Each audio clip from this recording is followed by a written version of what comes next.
All right, I guess that means we begin. Good morning, everybody. Thanks for coming to my talk.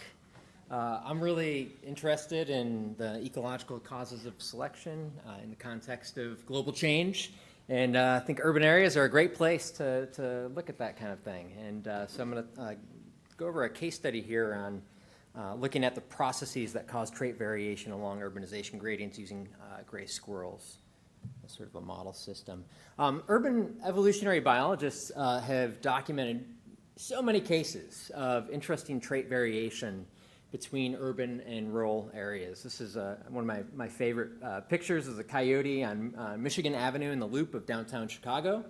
And coyotes in cities have different types of space use, different activity patterns, they eat different things than rural coyotes. And you can find all sorts of examples of other types of traits, physiological, morphological differences between urban and rural populations. And I'm really interested in understanding how adaptive and non-adaptive evolutionary forces interact to generate that trait variation along urbanization gradients, particularly for heritable trait variation.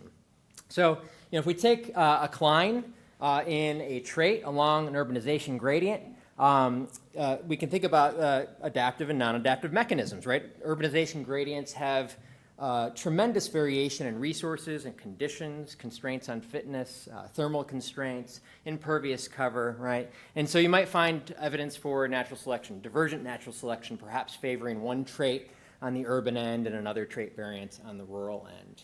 But of course, city populations, wildlife sometimes can be quite small. They may have been introduced. Transportation infrastructure can be a major limitation on gene flow, right? And so we need to think about non-adaptive processes, right? Drift can also cause declines in traits along urbanization gradients just by chance, right? And so what I'm going to go over here is kind of a case study kind of looking at and testing and differentiating between these hypotheses. They're not necessarily mutually exclusive, right? You could have perhaps selection to novel features of the city and primarily drift, controlling trait variants in the rural areas, or vice versa. Either of those can generate declines. We've been looking at these kind of questions in eastern gray squirrels, a super common species in cities. You probably have seen one or two in the Montreal area. And they have a really interesting coat color polymorphism. So there's the gray morph on the left here, which is where the species gets its namesake. And then the melanic morph. And this is controlled by a single gene, a 24 base pair deletion at the melanocortin-1 receptor gene. When individuals have one or two copies of that allele, the coat color is brownish black to jet black. There's some interesting patterns of melanism in gray squirrels. So there is a latitudinal decline, and as you move north, melanism in general increases. There's been some physiological ecology work suggesting that the melanic morph has greater potential for non-shivering thermogenesis, right? So it's more efficient in creating heat in cold conditions. And then in my neck of the woods, I work in upstate New York and in the northeastern United States. There's really interesting records from European colonialists suggesting that melanic morph was really common throughout the region in woodlands at that time. And that's not the case today. Right? Most squirrels that we see in the northeastern United States outside of cities are the gray morph. And so we're interested in kind of understanding that variation. What's the role of urbanization in causing the evolution of coat color variation? We've been focusing on this question in a number of cities, but our focal city has been Syracuse, New York. Right? So first we kind of looked at, is there evidence for an urban-rural decline in coat color in Syracuse? So in the purple here we have the urban land cover, and then moving south it's primarily forested and agriculture. We established 76 sites across the gradients. We did point count surveys repeated over time. We did camera trap surveys at a subset of these sites, repeated over time, over a year in many cases. And that repeated in time kind of sampling allowed us to leverage hierarchical models from wildlife ecology to estimate abundance of each morph while accounting for imperfect detection. And it turns out, in our case and in many cities that we've looked at these kind of data, the melanic morph is often less detectable during these kind of surveys. So that was important. But we do get an estimate of the proportion of melanic squirrels at each site, and we find evidence of a pretty strong climb. Right, so we have distance from city center on the x-axis in the bottom right there. And so 0 is the city center. You can see about 50% of squirrels are melanic on average. And that declines to under 10% beyond 20 kilometers south of the city. There's a lot of variation within any given segment of the urbanization gradient, right? And that's definitely of interest, and we're kind of exploring some of that variation. But today I'm going to focus on the broader mean response and mean change along the urbanization gradient. So one thing that we've done is to try to understand the processes underlying that climb. We have used a translocation experiment to test for differential fitness between these morphs in urban and rural areas. This was the work of my former postdoc, John Vanek, who's now with the New York Natural Heritage Department. And John sampled 76 squirrels from Syracuse and then translocated them, both morphs, to 3 different rural areas outside the city, and then did a controlled translocation back into the city. We weren't able to do a full reciprocal transplant that was desired, but there's just so few melanic squirrels out the city, it was just not feasible. But this design allowed us to test for phenotypic selection within each environment. And we tracked these squirrels for over a year with VHF radio transmitters. We had a mortality signal on them. So in total, 18 to 20 individuals of each morph was translocated to each environment. And then when a mortality signal went off, we had to figure out what happened. Right? In some cases, it was very clear. So you have a melanic squirrel here that was hunted. There's a wound here from a bullet. In other cases, right, so that's a confirmed mortality. In other cases, you don't get a carcass, you just get a collar. It's got a bite mark. Looks like it was attacked by a predator, so we classified that as a probable mortality. There were other cases where you get a mortality signal and it's emanating 30 meters up in a tree, and you're not going to get up there and retrieve it. Or sometimes we just lose track of individuals. They go off air.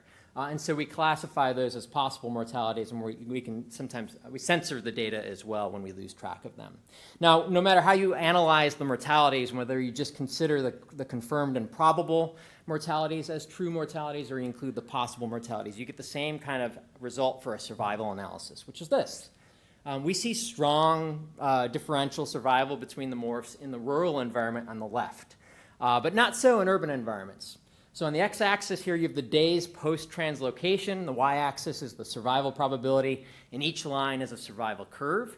Each step down is a mortality, and the x's are censored individuals where we lost track of them. So you see a quick drop in survival for the melanic morph, not so for the gray in rural environments, but pretty even survival for the 2 morphs in the urban environment. So our read of this is evidence for selection, at least from the perspective of survival, in the rural woodlands, and not so in the urban environment. So what could cause that? What are the ecological causes of selection? One hypothesis that we have is that predation and human hunting could be really important with respect to crypsis of these 2 morphs. So human hunting, squirrel hunting, has been a recreational activity for many, many years. There's also many generalist predators of squirrels that we get these great pictures of fishers and foxes and coyotes eating squirrels on our cameras. Raptors are an important predator. And we've done some work to kind of look at how detectable are these morphs in different environments. This is the work of Allie Bryan, who was an undergrad in my lab, and Jess Proctor, who was an MS student with me. And they went out and they deployed these taxidermy model squirrels of each color morph into different environments and took pictures from ground and from kind of a hawk view up on a tripod. And we had a game, or we still have the game. You can go onto squirrelmapper.org and you could log on to our Squirrel Spotter game, and we measure how long it takes you to find a squirrel in an image. You get 15 seconds. And so on the x-axis down here, you see 0 to 15 seconds, and we show the detection probability. To make a long story short, the melanic morph is more detectable by far pretty much everywhere where we put out these taxidermied models, right? So the melanic morph is less cryptic in the rural woodlands. It's less cryptic in the urban areas. There's some nuance there, but that was the general pattern. We now are testing whether there's actually evidence of differential attack rates on these morphs. And this is where I could use some help. It has taken us like years to figure out a nice little like model squirrel that actually could get attacked by predators. And so we've landed on this, which is got a real coat color, or a real coat from squirrels, and it's got a motorized tail that moves up and down. I should have put a video in, but I didn't. This is the work of Adam Parlin, a postdoc in our lab, and we've seen some success in terms of raptors attacking these, and this experiment's ongoing. So we'll see if we find differential attack rates between urban and rural populations, and specifically between, do we find more attacks on the melanics in the rural populations than the gray morph. Now, I think the findings here kind of help us understand a little bit what's going on with melanism in cities beyond Syracuse. So we find that clines are present in multiple cities, but not all. And sometimes really close by cities vary tremendously in the melanism level in the city. Uniformly, no melanics outside the city. Why might that be? Well, one hypothesis is that predation pressure is relaxed. There's, of course, no hunting in cities, right? So as you move into cities, you get relaxed selection. And we know that squirrel introductions have been really important. So there's famous introductions of squirrels. There was a trade deal between the United States and Canada where the United States received 18 black squirrels from Canada, and it was introduced to Washington, D.C. We sent gray squirrels back up to Canada. And you can find evidence of these kind of introductions. So drift and founder effects are probably really important. Maybe we see melanic squirrels just where they have been introduced, and they can persist there. It's kind of a refuge. What we're working on now is one primary threat to mortality in cities is vehicular traffic. And maybe also what's going on here is there's kind of offsetting benefits to melanism, really a benefit that offsets the cost from predation. So Adam Parlin did surveys and found 130 dead squirrels on our survey routes in Syracuse and estimated the proportion of melanic squirrels along the gradient. We see the cline for these are for living squirrels, and then this is for the dead squirrels. And so there's an underrepresentation of melanism among dead squirrels by about 30%, which I think is a pretty significant effect size. So that visibility of melanic squirrels may give drivers an extra second or two to avoid hitting squirrels. And perhaps their black squirrels might be dying more from predation in the urban environment, but there's this offsetting benefit, right, of not dying as much on roads, one hypothesis.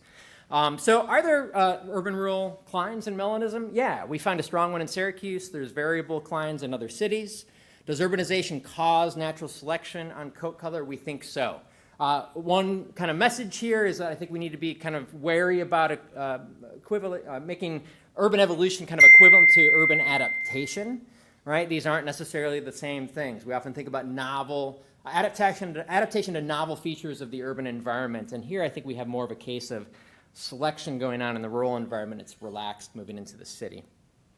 And what we're working on now is kind of figuring out what are those ecological causes of selection, how do they interact with each other, what's the spatial context of those pressures. So I'd like to thank a number of folks. James Gibbs and Gisela Cacone are co-PIs on this project, NSF for funding, all the postdocs and grad students and undergrads that have worked on it. It's been a great group. So happy to take any questions.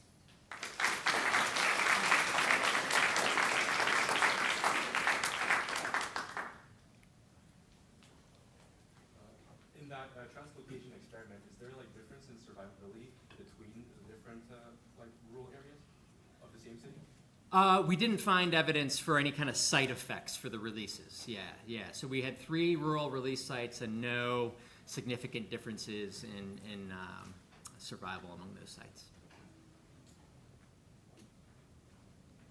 Yeah. Do you think forest thinning could have an effect? Like, are the forests like more exposed to light and they're less dark and maybe that's... Yeah, I mean, one of our predictions was that actually like in old growth forests, those are darker, right? They have more vertical heterogeneity in canopy, and we thought maybe the melanic morph might be less detectable in those forests. We did track down a few postage stamp sizes of old growth forests that are remaining. We don't see that pattern, but they also aren't characteristic of old growth forests that were here 200 or more years ago. And so I don't know if it's really the right type of place to actually estimate. I don't know if we can estimate crypsis in old growth forests, the comparison between the morphs. It's a great point. Okay, so I'm here to present work that was largely steered by my postdoc, Alex McQueen, and this was work also published in Biology Letters. She would have loved to have been here, but she's 7 months pregnant, so I am going to fill in being not pregnant. I just also want to point out that the work that we're presenting here was carried out on the lands, or the traditional lands of the Wurundjeri people, which is basically the land on which Melbourne, Naarm, sits. And I'd also like to pay my respects to their elders past and present and acknowledge that they have a very deep connection and knowledge of the land and the fauna, and that we're very lucky to be able to work on it. So we're all evolutionary biologists, and of course, as evolutionary biologists, we know that the most important thing to study are bird beaks. And I've had sort of an interest for quite a while in the diversity in the size and shape of bills, but also as in terms of legs as well, because there is indeed quite a bit of diversity, as we see here. And one of the patterns that underlies the diversity in these structures is geographical clines. So typically we see, and this is from an analysis from a few years ago with my colleague Glenn Tattersall, we tend to see that birds that live in colder climates tend to have relatively shorter bills. We've got the relationship here with latitude. As you go to a higher latitude, you end up with smaller bills on average. And this is a pattern well known to ecologists called Allen's rule, and developed by a 19th century American naturalist, Joel Allen. And it simply shows that as you get to warmer climates, you have larger appendages. We've got ears in this case here. And the reason for this being is that larger appendages mean that the body surface area is larger, meaning there's more capacity to lose heat to the environment, which is a liability in cold conditions, but can actually be an advantage in hot conditions because you can pump blood to your appendages to help shed excess heat loads. And just to show, here's a lovely sort of clip of some usage of a toucan beak to shed, oh goodness gracious me, let's see if I can get this to work. There we go. This is a toucan just before it's going to sleep, and you can see that it's sort of pumping blood to the beak in order to be able to shed some excess heat prior to it tucking its beak under its plumage and going off to sleep. So birds actively use their bills in order to lose heat. But they also do this through the legs, and that makes sense because both the bills and the legs are the parts of the body that are not covered by plumage. And what you do notice is if you take various thermal images, that you see that there's quite a bit of diversity in the way that birds shed heat from their legs and from their bills. And what we are interested in looking at is, does that have some sort of, or is there a difference in the way that birds control that heat, and what are the potential implications for that? So I don't know if you know that Melbourne was, apart from Buenos Aires, was the city that spent the longest time in lockdown in the world. So we had, I can't even remember how, I was sort of traumatized by it, but I had an honours student during the year that we were mostly in lockdown, and what that meant was that there was a curfew. We couldn't go outside after 8 p.m. in the evening. You were only allowed to go out by yourself or in a family group, and you couldn't go further than 5 kilometres from your house. So that made doing a field-based project quite a challenge. But my student, Ryan, was able to do this, fortunately, because he lived in a part of Melbourne where there was quite a few large parks nearby. And so most of what I'm presenting here is data that was collected under these rather strict limits. And we were using a thermal imaging camera and going out and taking pictures. Here we have on this, we have the thermal imaging camera there, and we have 2 magpie larks there. And basically taking pictures of these birds under a range of conditions and looking at whether there's differences under those conditions in how much heat is being lost from the bills and the legs. Here's just some of Ryan's pictures of various birds, and you can see even there, like in the top left, We have, I think it's a crimson rosella, where we have it's sort of the legs really lighting up, losing a lot of heat there. But down in the bottom right, we have a duck which has just climbed out of the water, and you can see it's pretty cool, but it's sort of also clearly is not losing any heat from its legs under those conditions. In the top right, we have a purple swamp hen, where you can see its beak is reasonably cool in these conditions.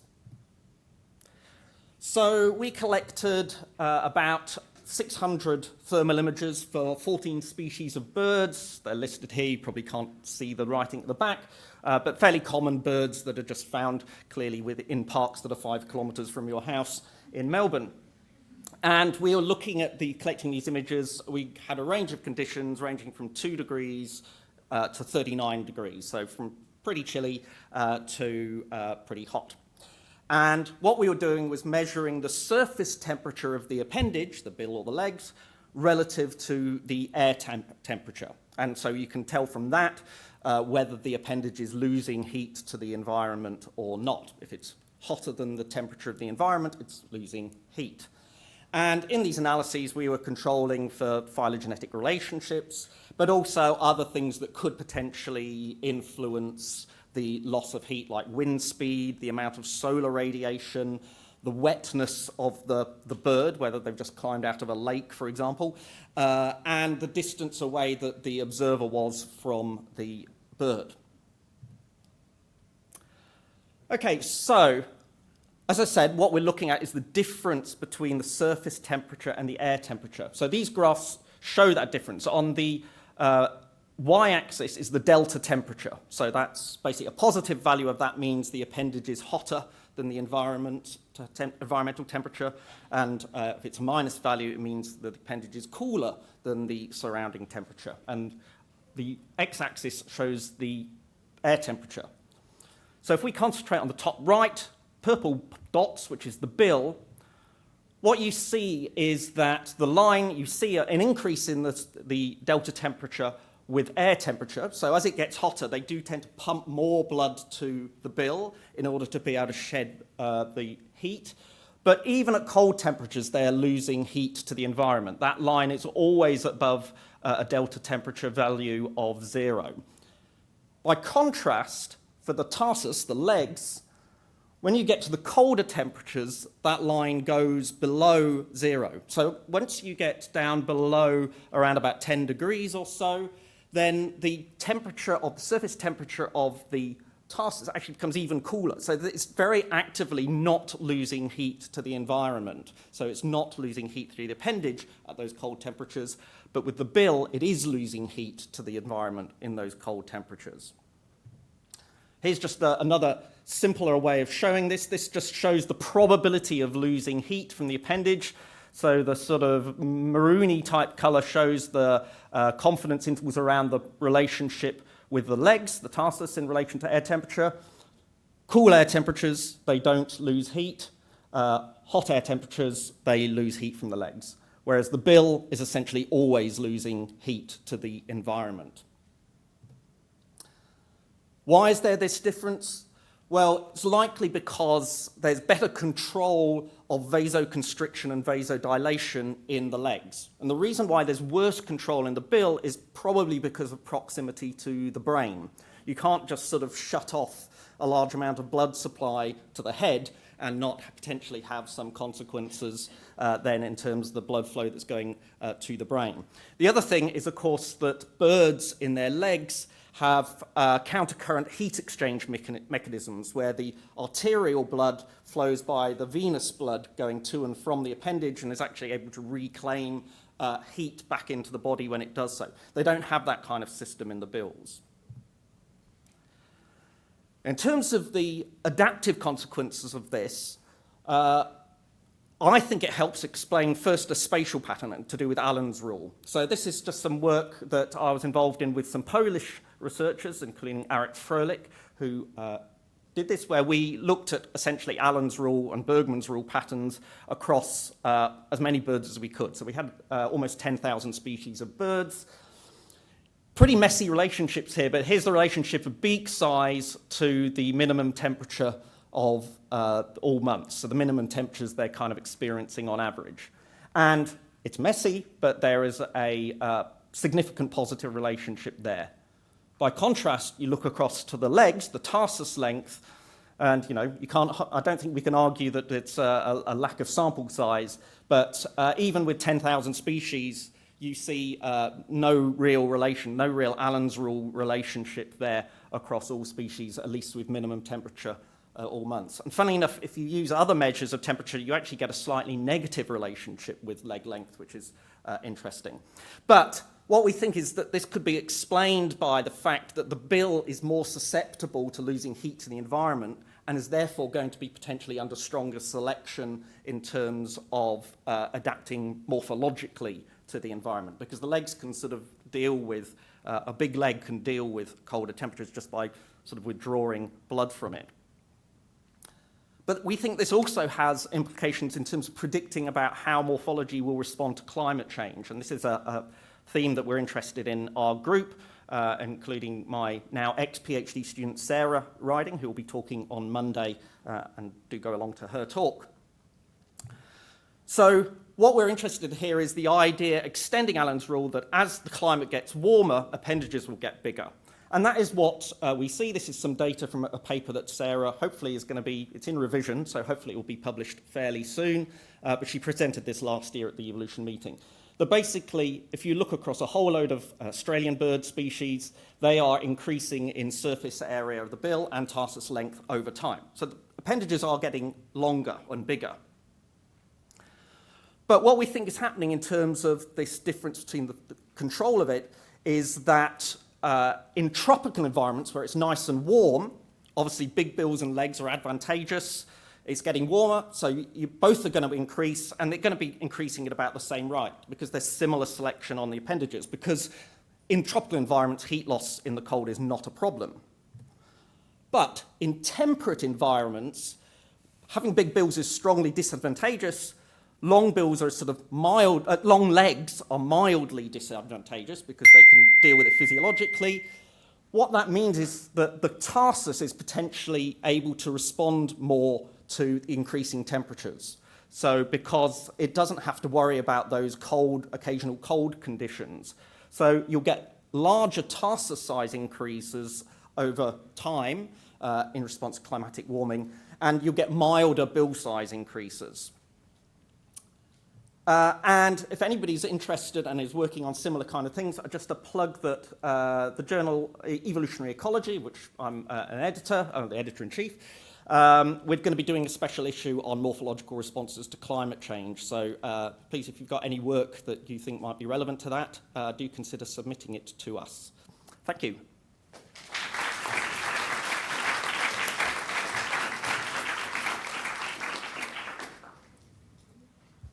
Any questions?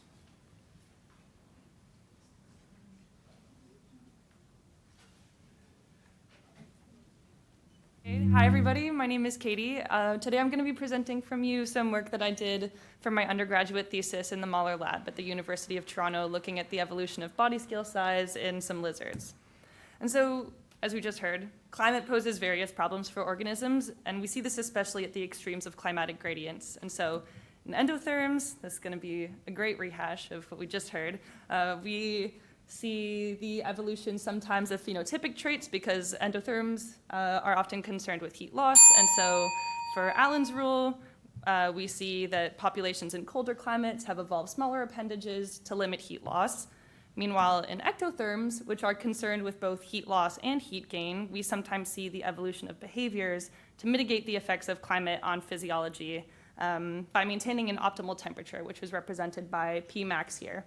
And so in cold environments, we see this in the form of basking, where populations are hanging out in the sun more to warm up. And then in warm environments, we see these like push-up actions where populations are getting their bodies away from the hot substrate to try and increase airflow and cool down. And so while the evolution of behavioral thermoregulation is certainly important in ectotherms, we also see that morphological traits evolve, and those are super important for ectotherms as well.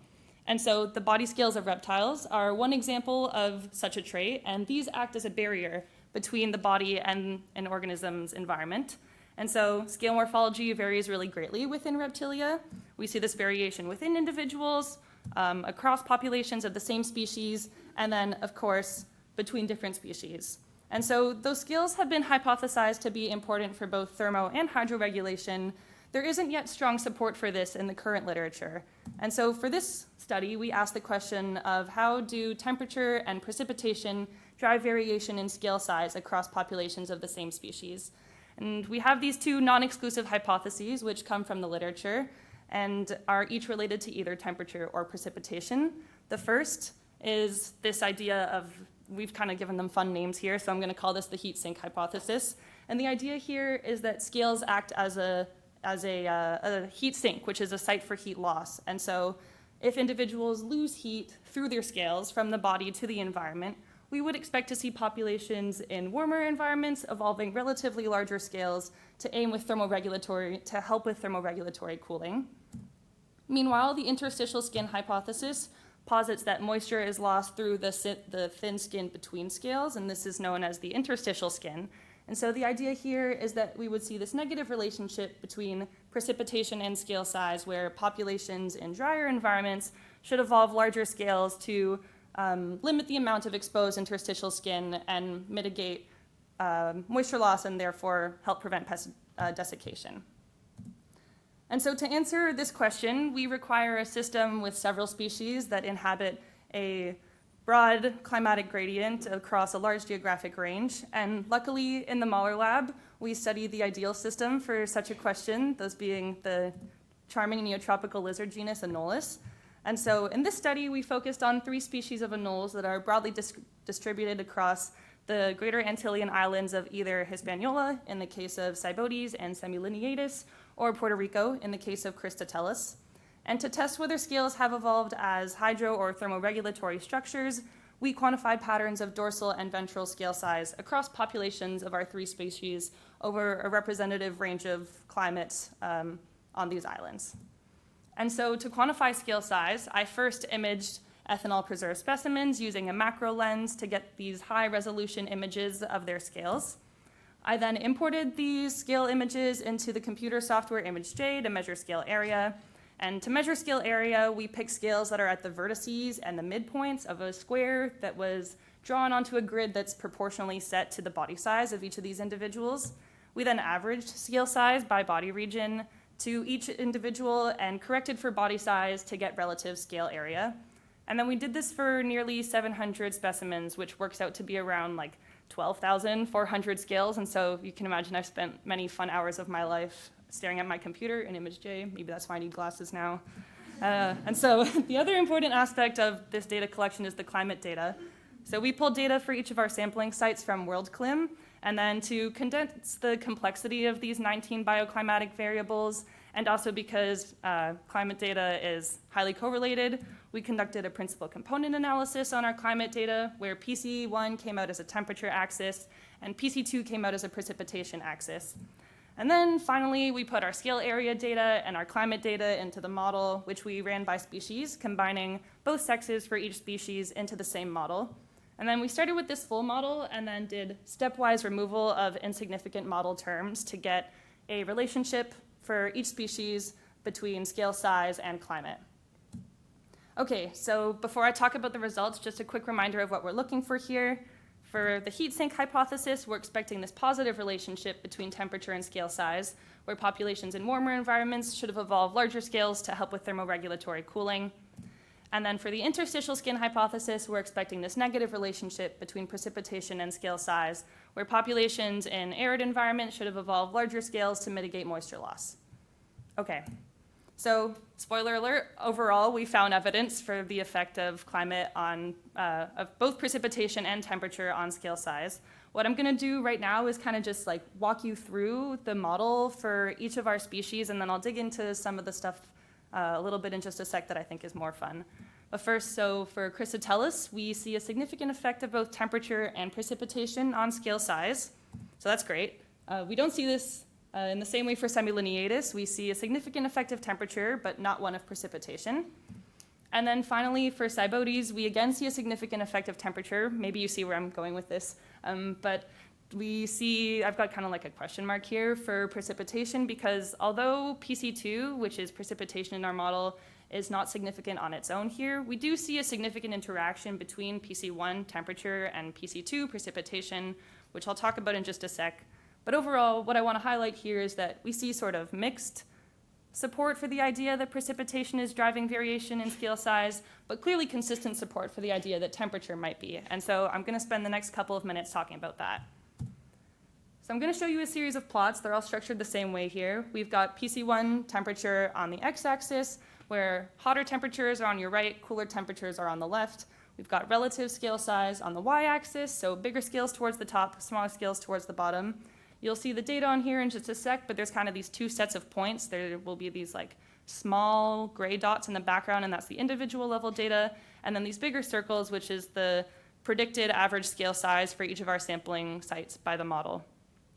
Okay, so actually looking at some fun plots. First, for Chrysotellus, we see this nice positive linear relationship that we were expecting to see under the heat sink hypothesis. And so we see relatively larger scales in populations inhabiting warmer environments. That's great. For Semilineatus, we don't see that at all.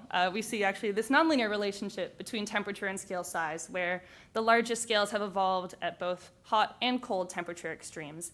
And we see sort of a similar story in Symonds here. I mentioned earlier that there's a significant interaction of temperature and precipitation, and so that's represented by these blue lines here, where the dark blue line is a high precipitation condition, and then the light blue line represents more arid conditions. So if you squint a little bit, you can see on the right side of the plot where we've got some more data that there's some support for the interstitial skin hypothesis, where there's relatively larger scales in populations in hot, dry environments than those in hot, wet environments. But overall, the main takeaway here is that we see the significant effect of temperature on scale size, but it's not it's not the relationship that we were expecting under the heat sink hypothesis. And so I'm going to do my best to convince you that I think I have a story to explain what's happening here. And so here we're going to propose a generalized version of the heat sink hypothesis, which we think explains this nonlinear pattern that we see. Final time that I'm going to walk you through this heat sink hypothesis, but it's this linear relationship that we're expecting between temperature and scale size, bigger scales, warmer environments. And the idea here, right, is that heat passes from the body to the environment. But if heat can pass from the body to the environment, why couldn't it also go the other way? And this is the premise of what we're calling the heat exchange hypothesis. And so the idea here is that if scales facilitate heat exchange both ways, from the body to the environment, then populations of lizards requiring thermoregulation at either temperature extreme, those being both in especially hot and especially cold environments, should evolve large scales to aid in thermoregulatory heat exchange, not just heat loss.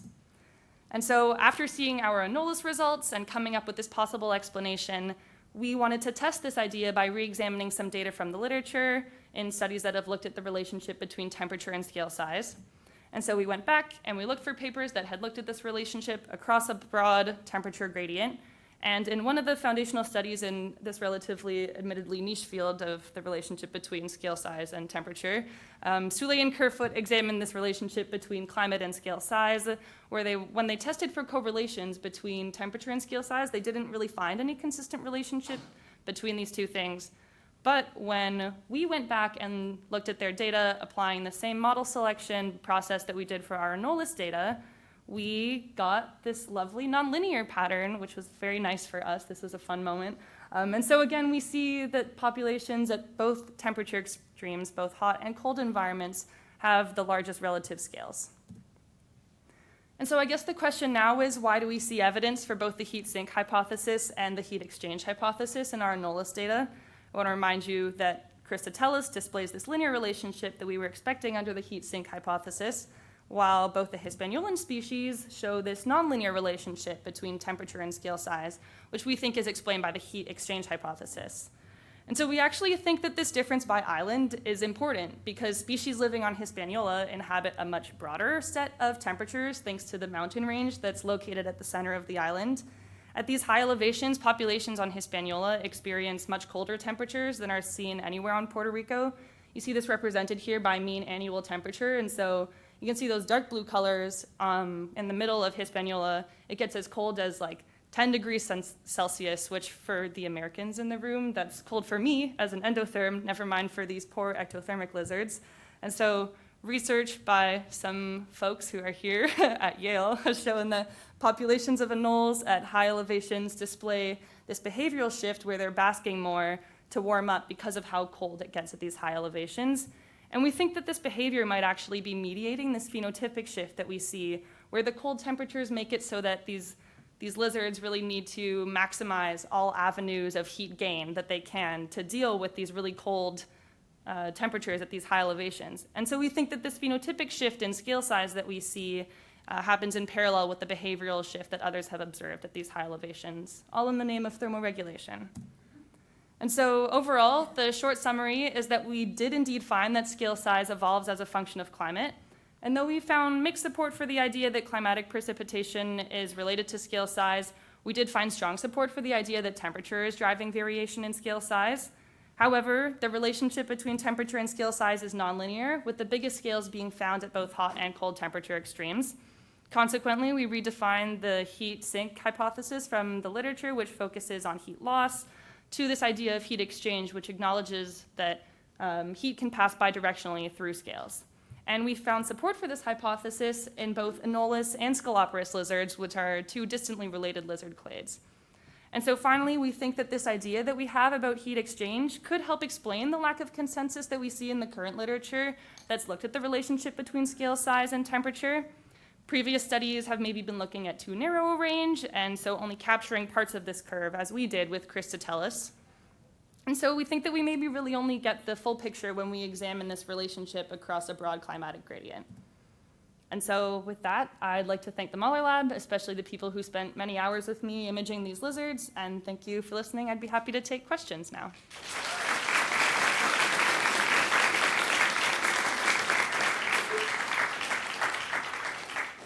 Yeah, question. Great talk. Thank you. So I have a question. Are these three species of these lizards of the same ecotype? So do they kind of live in the same Yeah. tree space? Because I was thinking depending also what type of ecotype, right? Depending on also the distance from the ground, the changes in temperature and evapotranspiration of plants also might affect. Totally. Yeah, that's a great question. Are these three species the same ecotype? The answer is that Christotellus and Symonds are the same but on separate islands, but Semilineatus is a grass bush anole, and so it's different from the other two. And so that's a good point. It is interesting that we see this linear relationship and the nonlinear relationship across the same ecotype, which I think reinforces to us this idea of the broad temperature range. Yeah, that's a great question. Any other questions? Yeah. Two questions, actually. Go for it. I don't mind.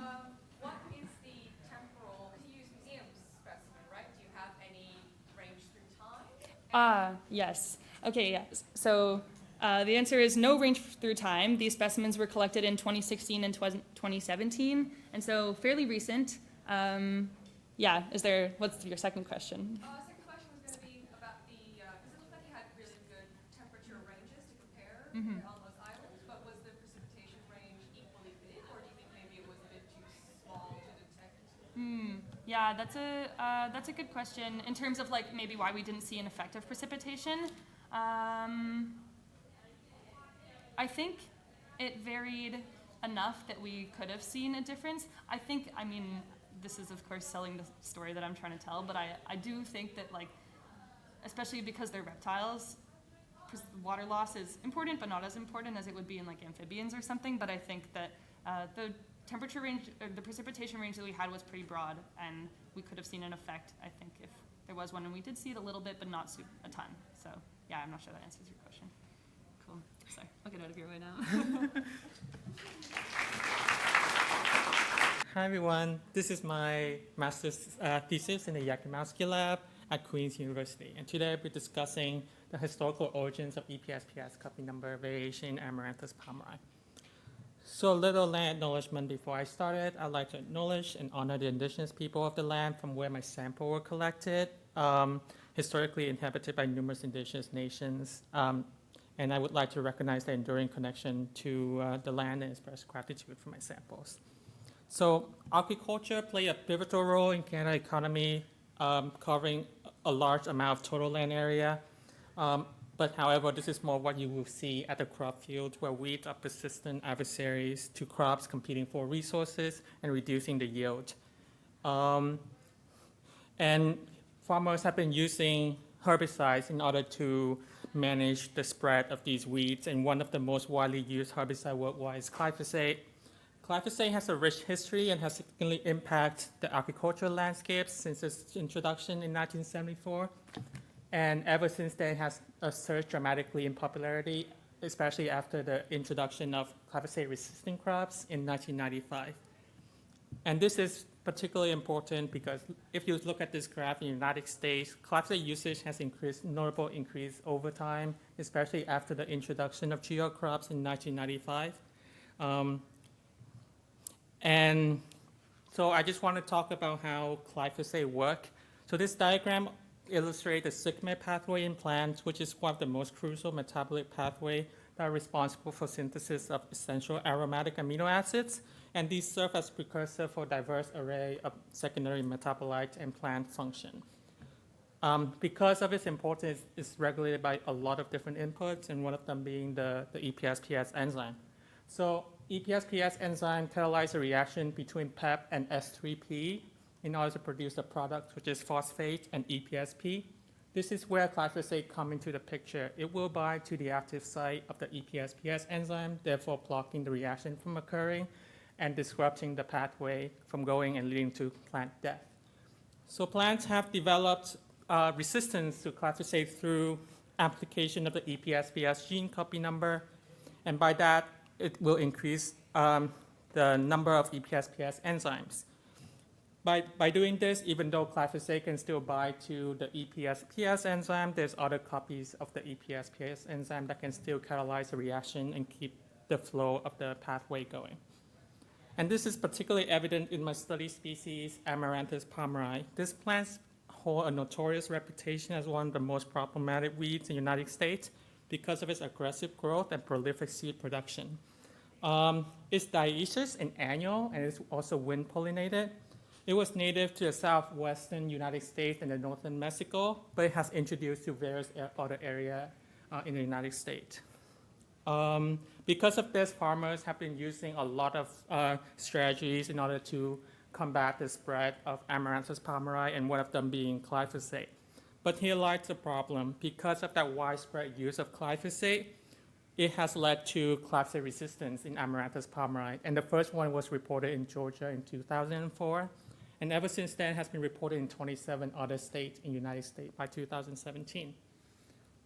I would like to have a quick introduction of what this is about. So rapid evolution is just a quick change in allele frequency within a population over a few generations, and it can be occur due to emergence of novel genotypes or selection acting on standing genetic variation within population. And some of the examples include the Lythrum salicaria, the guppies, or these medium ground finch, or what famously were the Darwin finches. And this is also a phenomenon with Amaranthus palmeri, where they were able to quickly develop resistance to glyphosate, and my project will attempt to investigate how they do that.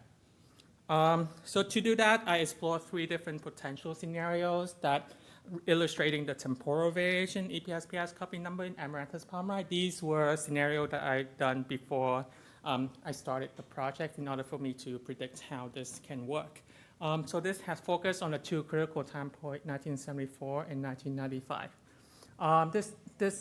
This shows the presence of standing copy number variation, or what we call the standing genetic variation, prior to the selection in 1974. So in scenario 1, we see that there's no standing copy number variation, and after the introduction of glyphosate, we see a slight increase in copy number, and then it reached a reported high copy of 160 copies after 1995.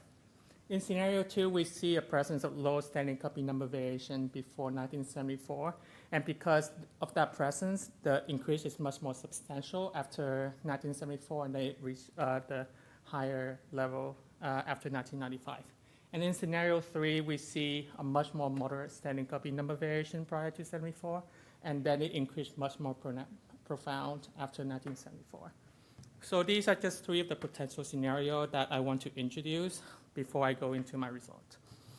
So I have 3 different research questions for this project. The first one is whether there's any evidence of copy number variation prior to the 1974 in my historical samples. The second question is whether there's any detectable increase in copy number variation after 1974. And the third question is whether there's that increase reaching around 160 copies following the introduction of GL crops in 1995. To do this, I collected herbarium sample, which are historical plant sample from across the United States. And I would like to thank these herbaria for their collaboration with me in providing sample for this project, and also for their constant emailing back and forth for the last 2 years. So my sample encompassed a wide geographical and temporal range in both the United States and Mexico. This includes a native range in southeastern United States and northern Mexico, and also the introduced range, which in the Midwest and the southeastern United States. And these also across the 3 distinct periods, the pre-glyphosate, the post-glyphosate, also the post-glyphosate resistant crops. So I collect leaf specimen from the herbarium sheet provided by the herbaria, and then I undergo a CTAP DNA extraction that were modified for historical samples, and then I quantify the EPSPS copy number using digital droplet PCR. So for my result, we see that there's no EPSPS copy number variation in the pre-1974 copies, and then we see that slow increase after 1974 in some individuals, and then this trend become much more pronounced in post-1995, and now I would like to zoom into each of these periods. So in the pre-1974, the number remained consistent around 1 copies, marking this suggesting that genetic changes that leading to increasing copy number happens after this time period, and it didn't happen before the selection event. From 1974 to 1994, I began to see some low EPSPS copy number, and this one that's soon after the selection event, 1974. So the majority is still going to have the single EPSPS copy, similar to the pre-1974 data. However, there are a few notable exceptions where some samples exhibit low copy number variation, which are pretty interesting. And then in the post-1995, we see a much more notable increase in EPSPS copy number, with some sample exhibit some really extremely high copy numbers, some reaching 110.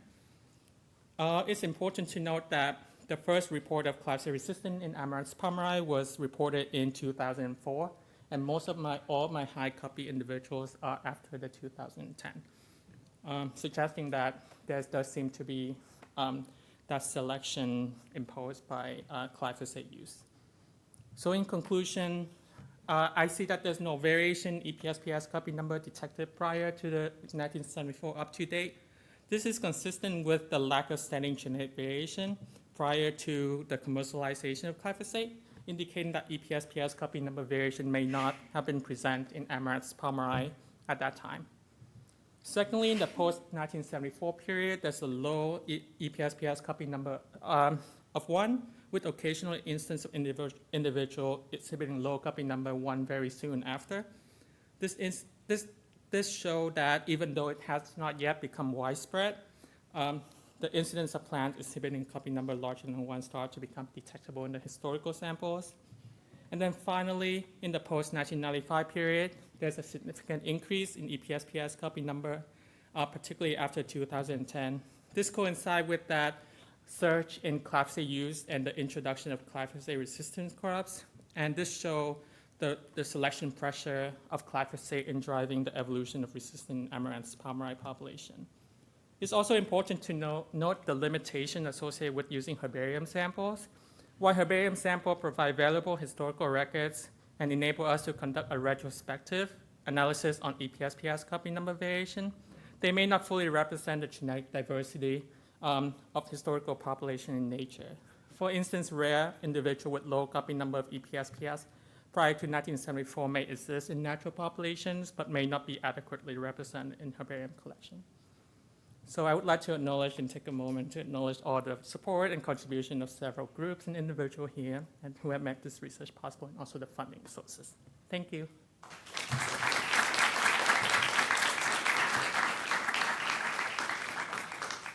Hi. I was just curious, do you have any data from the herbarium records about where those specimens were harvested and whether or not there was evidence of either were they from agricultural populations with histories of it? Yeah, so that's what I'm doing right now, which is compiling a collection of whether it's agricultural or just like across the street. So I'm doing analysis to see whether the high copy numbers are like the agricultural ones and so on. Hi. Hi. Kind of following up on that, are the individuals that have high copy numbers, is there any geographical patterns? Like, are they from the same, like, state or from the same, like, place, or is there variation? There are variation. There's no geographical patterns I can know of.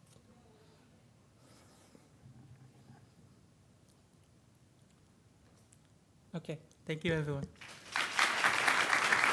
Hi, my name is Phil Madgwick. I am a resistance modeler at Syngenta, who are currently the largest agrochemical company in the world. So I'm not an academic anymore. I work for industry. But I still maintain lots of academic ties, including things like publishing work. And so largely today I'm going to be talking about this paper we've just had published, which is the fruit of a collaboration in Proceedings B, looking at evolutionary rescue in resistance to pesticides, which is quite a fun little problem. But before I get going, I should mention as well, I've just had a book published out with Oxford University Press. So if you like sort of problems that are at the intersection of evolution, ecology and genetics, and it may be something that interests you, it looks into the evolution of traits which are harmful to fitness, and tries to understand how it is that could possibly occur, and see if we can find any examples of it. So do go and check it out. It's a nice, bold addition to any bookcase I would recommend. It does have, I think, a turquoise spine, not a pink spine, unfortunately, but we tried very hard on that one.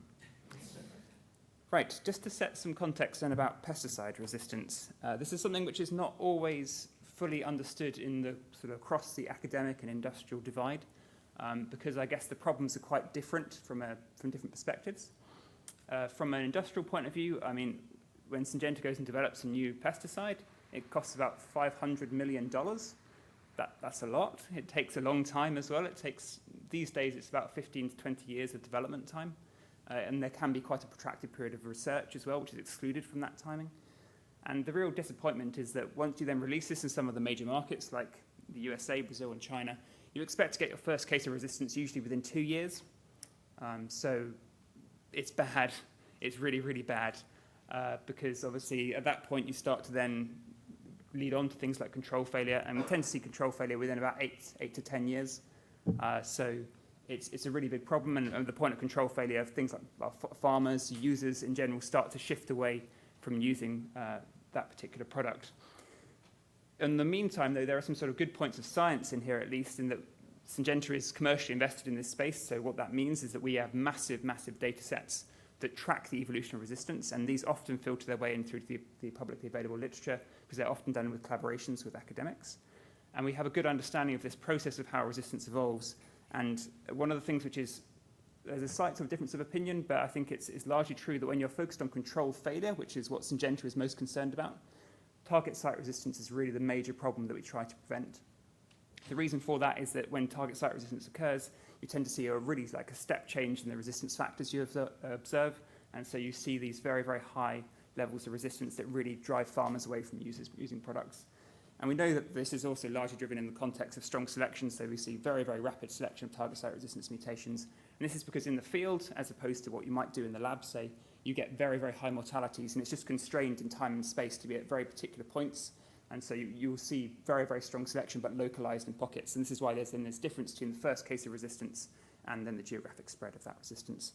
But pests are really good at adapting to this. Most pests you'll see these days have had a history of evolving in response to these kind of pressures, so they're very capable of dealing with things like very, very high mortality imposed by pesticides. And it's a selection process, right? The pests which are problematic are the ones which tend to have high growth rates, the ones that can deal with these repeated problems. So my job at Syngenta, I have a very simple job. I try to predict the spread of resistance, which is it's impossible. But it's one of those jobs where actually the practical implications of it are probably, they're slightly more doable. We're trying to delay the spread of target site resistance mutations. That's primarily what we do. The tools available are things like changing the dose of products, using rotations, mixtures, refuge strategies. There's a whole list of things that you can go and do. And we then compare strategies using population genetic modelling largely.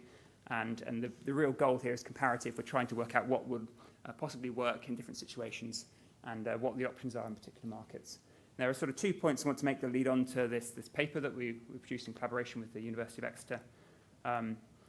The first thing is that we're not very good at making accurate predictions. It's a very difficult process trying to work out what will actually happen. And so we're largely in the business of this comparative work at the moment. I'm hoping that we'll start to shift and we'll improve things into the future. But the whole problem here is when you've got target site resistance mutations, it's stochastic. And so you can't tell when that will occur, where it will appear, what it will look like, and all the rest of it. We just don't really know. But you can start to look at things like probability distributions, which is where we're moving. The other thing to say is that population effects are often neglected in these models, and people don't often have a good understanding of how pest populations fluctuate even within the season, let alone between years when you're applying different kinds of pressures to them. So there's a lot more work to be done across the board on that one. And this is a sort of a more theoretical contribution here, so just to give you the rough outline of what the paper is about. We take a very simple model, and it is a desperately simple model. It's a Wright-Fisher model with selection mutation in it, and it's fully stochastic, and you have stochastic mutation events, you have stochastic allele frequency dynamics, and stochastic population processes. And what we try to do, we have all this lovely stochasticity on one side that generates interesting simulations, and we're then trying to work out whether we can approximate what's going on there. There are several reasons why you might want to do that, and I think probably the one that's easiest to sell and easiest to talk about is we're in the business of trying to compare strategies. I've meant to emphasize this point from an industrial perspective, and it means that if we can spend less time thinking about running loads and loads of simulations, actually if we can approximate what those simulations might look like, we can then compare more things. So allocating computational resources to different problems. So it's kind of a problem-saving idea. But the key result from this paper, and I'm not going to go through the paper in detail because there's a bit too much in it for me to focus on today, but the key thing out of it is we end up with a nice prediction of the probability distribution of resistance times, and we can be actually incredibly accurate into what that looks like using some very nice population genetics that we develop in there. The thing I want to focus on today, though, is this particularly puzzling result. So one of the things you might like to try and do is delay the mean time to resistance for a mutation. And if you look at what that looks like in this model, it has a very unusual pattern. It has sort of what I describe as a lowercase u.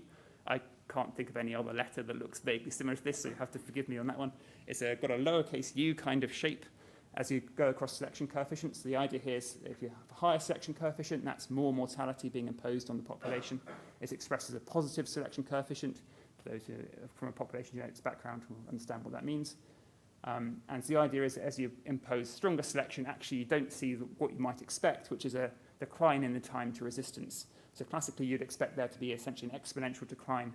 But there's something strange that happens in the middle here. And the reason for that is quite straightforward. This is an eco-evolutionary model. There's a population effect in here. And this is something which is quite a lot of, well, there's a lot of interest to understand why this population effect is important, why it drives a different kind of result, and therefore what earlier models may have been missing when we come to think about what's going on.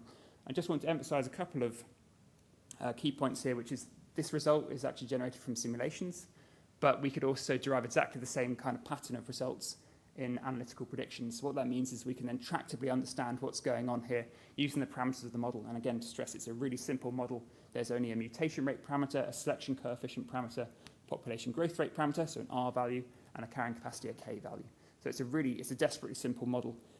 But it helps us to understand the sort of complexity of some of these stochastic processes. There's also one other thing I'd like to say, which is just to give you a hint about what is going to be driving this pattern, which is that when the selection coefficient is 1, that's the sort of point where the population growth rate is sort of equal to it. So as you get a higher selection coefficient greater than 1, that's when the mortality selection you're imposing on the population is greater than the population growth rate, which is a key driver of the results.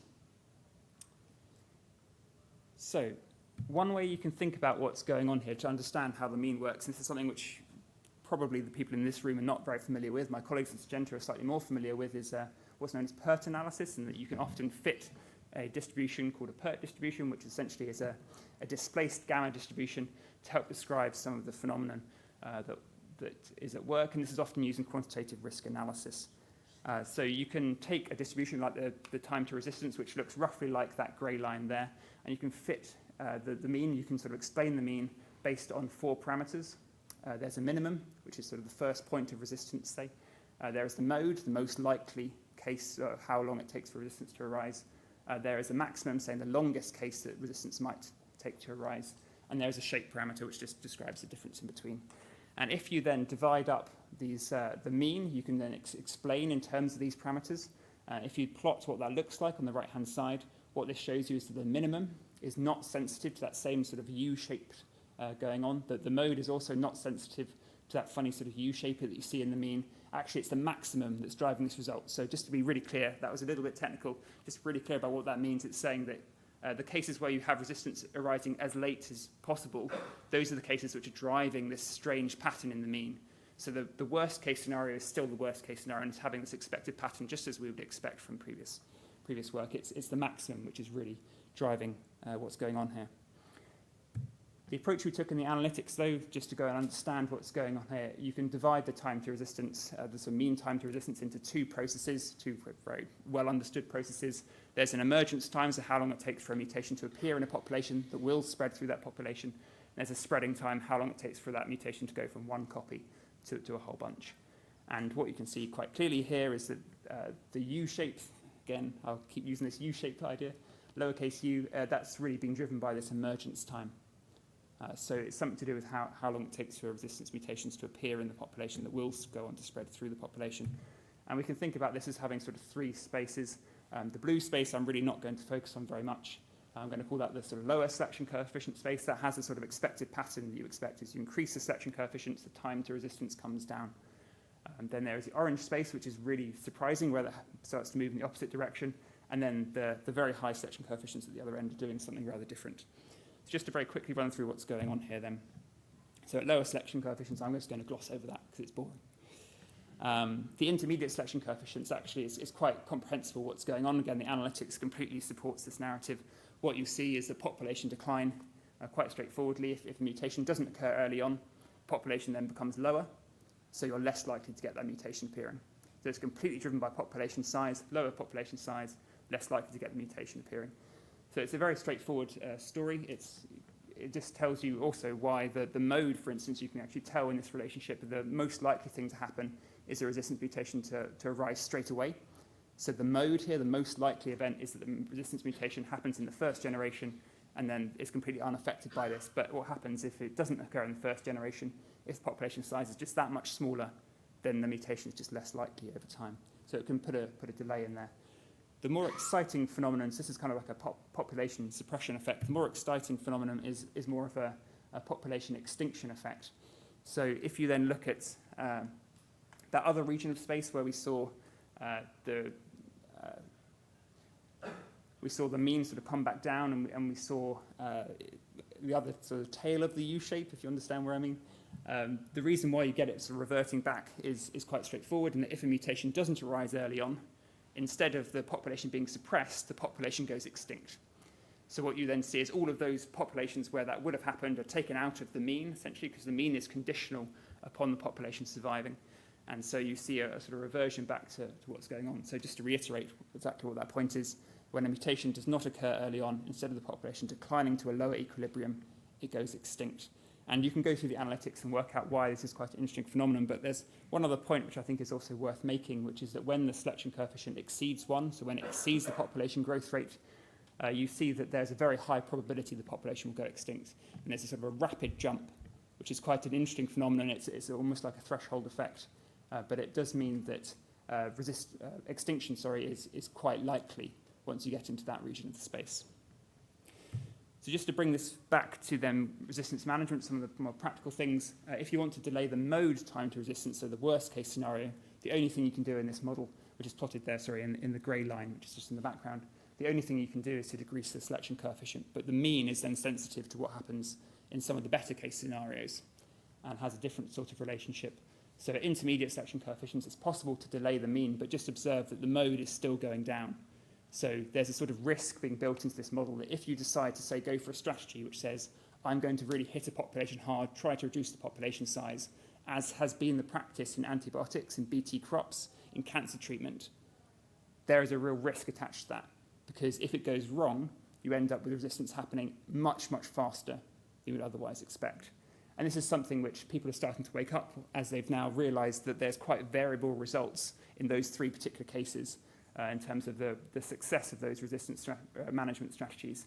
And so understanding them as high risk, high reward from an empirical point of view, we actually also now have some have some theoretical support to understand exactly what's going on there. And this work can be extended in numerous directions. For example, here, it's just looking at a single population. I think about it in more of a meta-population context, the idea of population extinction being so varied over time and space. This is something where we're moving to go and think in those sorts of ways, and also fluctuating selection with rotations and so on. So this is all starting to be built into some more realistic context, and this is sort of step one. But we can start to extend some very powerful analytics, as this paper shows, to go and address some of these other questions as we go forward.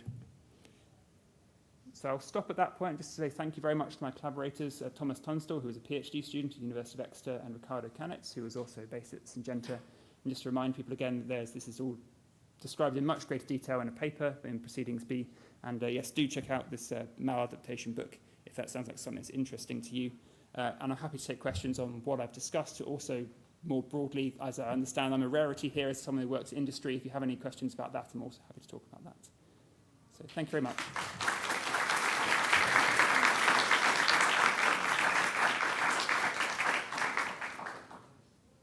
Yes, go ahead. Really interesting talk. Thank you for giving it. So what I'm interested in is the decision to go ahead and model this as just a single gene target site resistance, given that the literature 10 years ago started to say we're really interested in non-target resistance mechanisms, especially if you think about them in terms of allowing populations to just kind of hang around. Mm-hmm. Given strong selection from herbicides, and then potentially lead to a population that's maintained that can then develop variants that are seasonal. So this is something where, I don't know whether you're familiar with the resistance action committees, which are, they're technically counted as NGOs, I think, but they're basically vehicles which industry and government tries to deliver on resistance management policies. If you go through and dig into why they recommend things, they have discussions of these kinds of topics. Non-target site resistance is definitely an important thing, and it's definitely a thing which we observe in nature. The question for companies, though, is largely focused on what leads to control failure. So I want to just re-emphasize again that this is why target site resistance may not even be the thing that contributes most to the quantitative level of resistance in highly evolved populations, but it's the thing which usually happens first.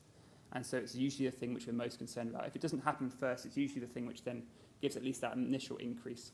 So it's really you're thinking failure in terms of X number of years. Yes, that is how people, and it's how people in industry think. Just to give you some insight there, that's what lots of resistance modelers like myself will be doing in industry. That's the primary question that we're concerned with. When will a farmer turn around and say to us, your product doesn't work, I'm going to move and buy something else? Yeah. Great, thank you very much, guys.